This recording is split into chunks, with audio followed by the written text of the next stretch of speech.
La data analytics est devenue une compétence clé pour tout product designer complet. Découvrons les 3 cas d'usage principaux à intégrer tout de suite dans notre pratique du design.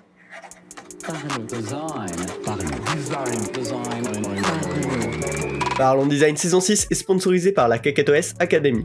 Pour apprendre l'UI, l'UX, le product, Figma ou même Webflow, rejoins la KakaoTOS Academy et apprends des meilleurs experts. Salut, c'est Romain Pinchna, bienvenue dans Parlons Design pour bien commencer l'année en parlant de design appuyé par la data, par les statistiques, par les analytics. Ça fait clairement partie des gros enjeux pour 2023, c'est déjà une compétence qui, chez beaucoup de product designers, s'est développée durant l'année 2022 et ça va être un sujet de plus en plus grossissant. Pendant mon expérience en tant que product designer chez l'IA, on avait un énorme accès aux analytics, notamment avec l'outil Amplitude, et c'est vraiment quelque chose qui m'a marqué positivement, qui a été vraiment un super point d'apprentissage et même de pratique au quotidien durant cette expérience de stage en tant que product designer chez Lydia. Et du coup, l'idée dans cet épisode, c'est simplement que je vous raconte comment nous on l'utilisait concrètement chez Lydia, comment vous pouvez l'utiliser dans votre pratique du design, en ayant pris bien sûr un maximum de recul là-dessus, en l'ayant appliqué également dans des projets personnels, dans les apps notamment sur lesquels je travaille.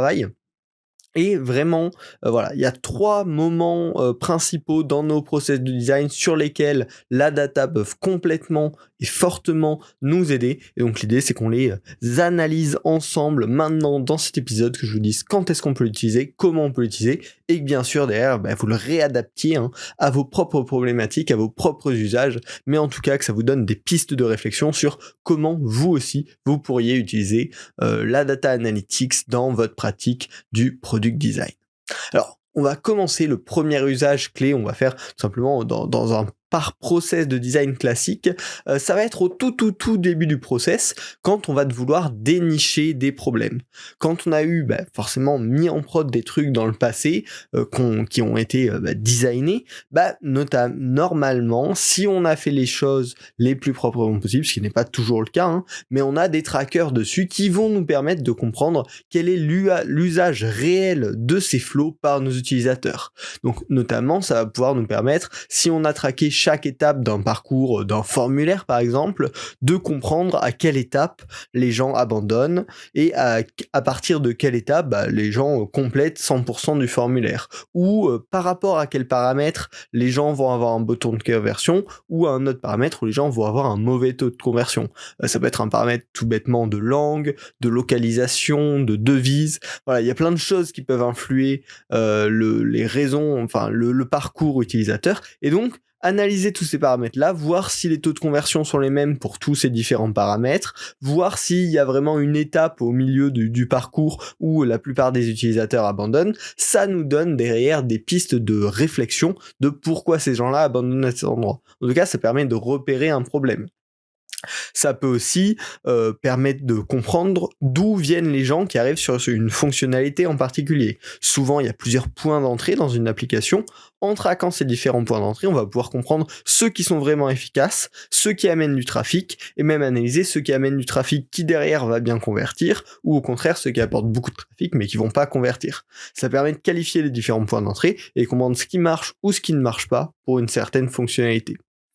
Et au-delà de ça, si on va aller encore plus en profondeur dans vraiment ce fait de dénicher un peu, de repérer qu'est-ce qui fonctionne et ne fonctionne pas sur l'application, en traquant l'usage des différentes fonctionnalités, on va pouvoir comprendre celles qui sont vraiment utilisées par nos utilisateurs et celles qui le sont moins. Et ça va permettre peut-être de mieux prioriser dans la navigation certaines fonctionnalités, ou au contraire de mettre en avant certaines fonctionnalités qui ne le sont pas assez pour X ou Y raison. Donc la data va complètement pouvoir nous aider à dénicher des problèmes. Mais pour ça, ça requiert vraiment que à l'avance, quand on design un nouveau flow, on pense la data analytics dès le début. Ça va vouloir dire définir les étapes clés du parcours pendant qu'on est en train de le créer. Et comme ça, se dire, faudrait mesurer qui passe à cette étape, qui arrive jusqu'à cette étape et qui arrive jusqu'à cette étape. Ou sur certains paramètres qui peuvent avoir une grosse influence, heu, les mesurer et dire: «Bah, on va également traquer, tiens, en fonction, du temps, pendant lequel on affiche ce message, on va voir combien il y a de clics là-dessus» et ça peut être des super bons points pour mesurer et pour dénicher par la suite, dans le futur, des problèmes. Donc derrière ça, bah, il va falloir bien sûr définir avec les data analysts un plan de tracking, ou en tout cas avec les développeurs, avec ceux qui implémentent le tracking, bah, quels événements on va vouloir traquer, avec quels paramètres. Une fois que ça a été mis en place, bah, une fois que le produit est bien déployé, on va pouvoir l'analyser et dénicher des problèmes là-dedans pour itérer, améliorer. Là, dans ce cas-là, en tant que designer, la data, elle va nous aider à dénicher des frictions. Elle va pas nous dire pourquoi ça foire et comment ça foire, mais elle va juste nous dire ici il y a un problème. Et derrière nous, en tant que designer, on va pouvoir apporter notre œil de designer et dire bah ok là on voit qu'il y a beaucoup de monde qui part. Pourquoi? Et bah on va analyser est-ce qu'il y a des champs de formulaire en trop, est-ce qu'il y a une expérience qui est vraiment complexe, qui demande de la connaissance technique qu'on n'apporte pas, est-ce que enfin voilà trouver tout simplement pourquoi les gens bloquent à cet endroit et derrière le corriger. Ça apporte vraiment une qualité de design itératif bien plus importante parce qu'on se base pas sur juste on dirait que ça marche pas, mais bien sûr on voit qu'il y a un problème là, pourquoi, comment on le résout et on fait notre travail de design.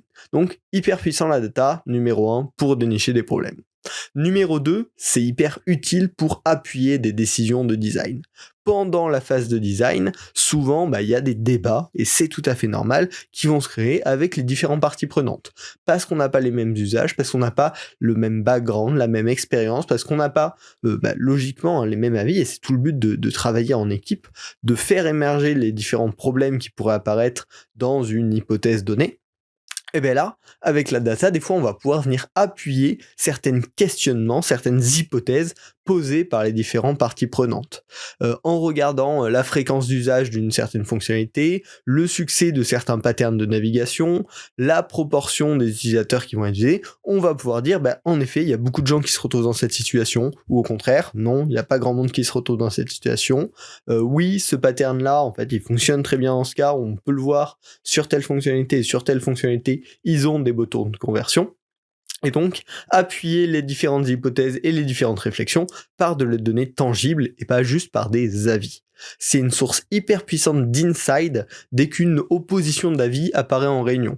Au lieu que ce soit celui qui ait la meilleure histoire à raconter, qui va le plus séduire, on va pouvoir s'appuyer sur des faits concrets, mesurables et qui probablement une décision appuyée par ces datas-là sera probablement plus bénéfique à tout le monde qu'une décision basée sur les avis de chacun.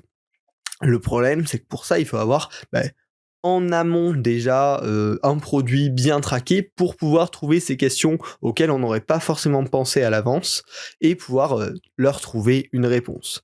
Donc, ce qu'il va falloir faire dès qu'on a un problème comme ça qui se pose, c'est se dire, ok, quels sont les events que j'ai à disposition, qu'est-ce que je veux mesurer, et est-ce que entre ces deux-là, je peux trouver un mix pour avoir la réponse que je recherche. Et donc, soit avec un outil comme Amplitude qui rend la data assez accessible, vous allez vous-même pouvoir faire la recherche et trouver la réponse, soit vous allez pouvoir demander à un data analyst spécialisé de faire des recherches plus poussées pour trouver la réponse chiffrée à ces questionnements-là. Mais voilà, la data en tant que designer est un excellent outil pour aligner une équipe sur la vérité des faits et pas non seulement des idées. Et enfin, pour terminer, en troisième usage, la data est super utile pour mesurer le succès d'un changement, de la release d'une nouvelle fonctionnalité ou de tout projet design mis en production. C'est finalement la seule façon de savoir si un projet a vraiment rempli ses objectifs ou non. Pour ça, il faut, dès la phase de design, penser à comment, déjà bien sûr quels étaient les objectifs de ce projet, mais comment je vais pouvoir mesurer les objectifs de ce projet avec des événements de tracking durant le parcours utilisateur. Donc ça va être définir les étapes clés du parcours dès la phase de design, de collaborer sur l'intégration des trackers pendant le développement pour s'assurer que les différents événements qu'on veut traquer, les différents paramètres qu'on veut traquer sont bien traqués.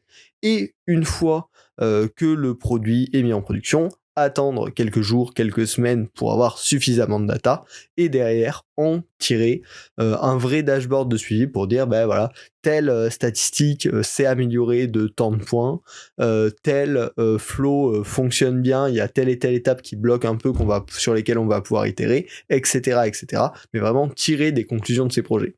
Et ça, c'est hyper puissant parce que tout simplement, ça va pouvoir dire est-ce que là, ce qu'on a essayé de faire, ça marche ou non? Si ça marche, tant mieux, c'est cool, on peut en apprendre des choses qu'on pourra réutiliser dans notre projet et qui semblent fonctionner. Si ça marche pas, c'est hyper important et on va pouvoir itérer pour trouver des versions qui fonctionnent mieux. Pendant que j'étais à Lydia, sur plusieurs projets comme ça nous a permis vraiment de tirer des conclusions concrètes sur la direction qu'on prenait avec le produit. Et il y a notamment un article que je vous mettrai en lien en description, dans lequel on raconte comment sur un parcours de simulation de crédit, on a réussi à passer de 80 à 94% de conversion, et la mesure de ces événements nous a permis déjà de savoir que, ok, ce changement était positif par rapport à ce qu'on voulait faire, mais en plus derrière, il nous a permis de détecter d'autres pistes d'amélioration parce qu'on a pu repérer qu'il y avait d'autres problèmes derrière dans le flow qui venaient bloquer nos utilisateurs. Voilà, vraiment la data, ça peut être un super levier pour dénicher des problèmes à l'origine et savoir sur quoi travailler. Ça peut être un super levier pour appuyer des décisions de design et non pas juste soutenir des points de vue, mais soutenir des thèses avec de la data représentant les utilisateurs. Mais enfin, ça peut être un super outil pour mesurer le succès de chaque projet et en tirer des conclusions pour l'avenir. Donc vraiment, la data, ça me semble être une compétence hyper clé du product designer complet dans les prochaines années. Ça veut pas dire être capable de faire des giga requêtes SQL, de faire des scripts Python qui vont venir vraiment creuser des choses très très spécifiques, mais dans un premier temps, c'est juste comprendre les outils classiques, Google Analytics, Amplitude, Content Square, toutes ces choses-là qui permettent de faire du tracking global et qui ont un accès, on va dire, assez simple aux données de base pour pouvoir tirer très rapidement des insights par soi-même et guider un peu mieux ses décisions. Et derrière, quand il y a des demandes un peu plus précises, un peu plus avancées, là, demander à des experts pour forcément avoir une donnée qualitative à ce niveau-là. Ça me semble être un must-have. Je vous invite vraiment à vous former, à creuser sur le sujet. Si des épisodes comme ça vous intéressent, on pourra en refaire et creuser plus en profondeur sur certains points. N'hésitez pas à me le dire sur Twitter ou sur LinkedIn. Je suis toujours ravi d'avoir vos messages. C'est hyper encourageant et ça donne envie de continuer le podcast. Et puis voilà. On va s'en arrêter là, je vous invite à vous abonner si ce n'est pas déjà fait sur Apple Podcast, sur Spotify, sur Deezer, sur Google Podcast, sur votre plateforme préférée. Et puis on se retrouve la semaine prochaine pour un nouvel épisode. Salut!